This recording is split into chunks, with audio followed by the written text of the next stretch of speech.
Aiutare gli altri sembra la cosa più naturale del mondo, no? Eppure, pensateci un attimo, è un'arte, una cosa complessa. Oggi proviamo a capire come farlo nel modo giusto, esplorando i cosiddetti 5 ordini dell'aiuto. Diciamoci la verità, a chi non è mai capitato. Ci mettiamo tutta la buona volontà del mondo per aiutare qualcuno e niente. O peggio, facciamo un disastro. È un'esperienza che lascia l'amaro in bocca e la risposta spesso si nasconde in alcuni principi che, senza saperlo, ignoriamo completamente.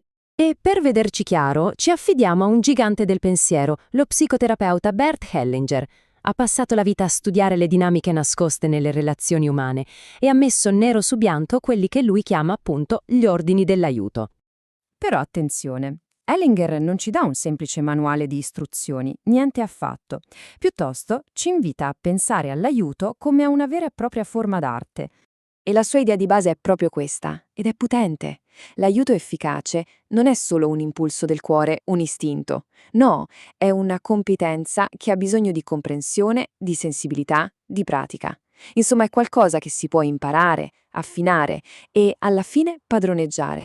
Allora, pronti? Iniziamo a esplorare i primi 2 principi.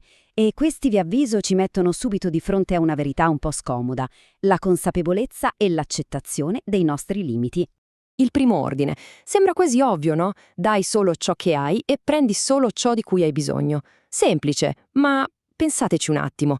È potentissimo, si basa su un equilibrio che è fondamentale. Possiamo dare solo quello che abbiamo davvero, che sia tempo, energia o saggezza, e dovremmo accettare solo quello che ci serve davvero. E qui di solito iniziano i problemi. Il disordine, come lo chiama Hellinger, arriva proprio quando ignoriamo questa regola d'oro, quando proviamo a dare quello che non abbiamo o quando qualcuno si aspetta da noi l'impossibile. Questo tipo di aiuto non unisce, anzi separa, perché parte da una base che è falsa. Il secondo ordine, invece, ci chiede di fare pace con la realtà. L'aiuto che funziona non può far finta che le circostanze non esistano, una malattia, un evento del passato, il destino di una persona. Aiutare significa, in un certo senso, danzare con la realtà, non andare a sbatterci contro. Il disordine qui si manifesta quando ci mettiamo contro le circostanze, magari perché non sopportiamo il destino di un'altra persona. È un tentativo che magari parte da un buon sentimento, ma è destinato a fallire. E alla fine indebolisce tutti, perché si scontra con forze che sono molto più grandi di noi. Quindi il succo dei primi 2 ordini è questo. Il vero aiuto è umile, riconosce i limiti, sia i propri che quelli degli altri. E la conclusione è incredibile. A volte il più grande atto di aiuto è non fare assolutamente niente. È fare un passo indietro e rinunciare a intervenire. E ora tenetevi forte, perché arriviamo a una delle intuizioni secondo me più geniali di Hellinger, il terzo ordine. Qui si parla della dinamica della relazione tra chi aiuta e chi riceve aiuto. Pensiamoci un attimo. La nostra primissima esperienza di aiuto è quella con i nostri genitori. È un modello sbilanciato per forza di cose. I genitori danno e i figli ricevono. E questo schema, questo imprinting, è così forte che ce lo portiamo dietro, spesso senza neanche accorgercene, nelle relazioni da grandi. Ma ecco il punto fondamentale del terzo ordine. Nelle relazioni tra adulti, quel modello genitore-figlio non funziona più, anzi diventa dannoso. L'aiuto che funziona si basa su una relazione tra pari, da adulto ad adulto, dove entrambi hanno la stessa dignità e la stessa responsabilità. La differenza è abissale.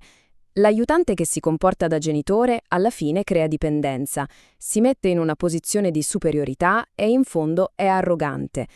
Al contrario, l'aiutante che agisce da adulto promuove l'autonomia, rispetta l'altro e si muove con umiltà. Il disordine qui è una trappola micidiale. Chi aiuta si sente una specie di genitore migliore e chi viene aiutato torna a un ruolo infantile. Questo fenomeno in psicoterapia si chiama transfert e blocca la vera crescita perché di fatto deresponsabilizza la persona, le impedisce di affrontare le sfide che la farebbero maturare. Bene, siamo quasi alla fine di questo viaggio. Gli ultimi 2 ordini, i più avanzati, ci chiedono di fare un salto ulteriore. Hellinger ci invita ad allargare la nostra prospettiva, a passare dall'individuo che abbiamo davanti all'intero sistema a cui appartiene. L'idea è che concentrarsi solo sulla singola persona è limitante. C'è un quadro molto, molto più ampio da considerare. E quel quadro è il suo intero sistema familiare. Per aiutare veramente qualcuno, dobbiamo in qualche modo percepire le dinamiche, i legami, le lealtà invisibili che lo legano alla sua famiglia d'origine.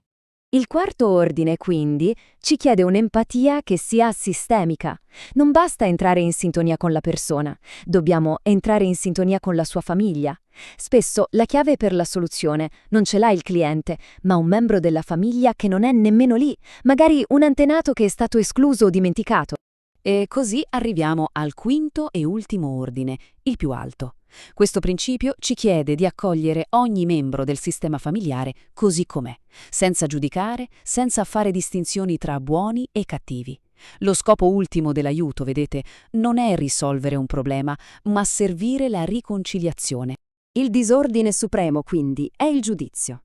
Quando chi aiuta si erge a giudice, esprime indignazione morale o prende le parti di qualcuno contro qualcun altro, in quel momento non sta più aiutando.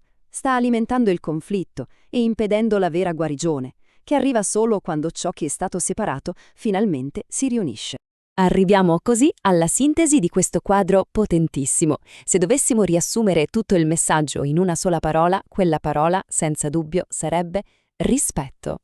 Ecco qua, il percorso dei 5 ordini dell'aiuto. Si parte dal riconoscimento umile dei propri limiti, si passa attraverso una relazione tra pari e ci si espande fino ad accogliere, con amore e senza giudizio, tutto il sistema familiare. E questa riflessione finale di Hellinger riassume tutto alla perfezione. Seguire questi principi rende il nostro aiuto più modesto, meno grandioso. Ma è proprio per questo che diventa infinitamente più forte e più rispettoso. E forse alla fine la vera domanda non è come posso aiutare, ma come posso aiutare con rispetto. Se questo contenuto ti è stato utile, lascia un like. Condividi nei commenti le tue valutazioni, esperienze o suggerimenti per altri video. Iscriviti al canale per continuare il viaggio nella conoscenza.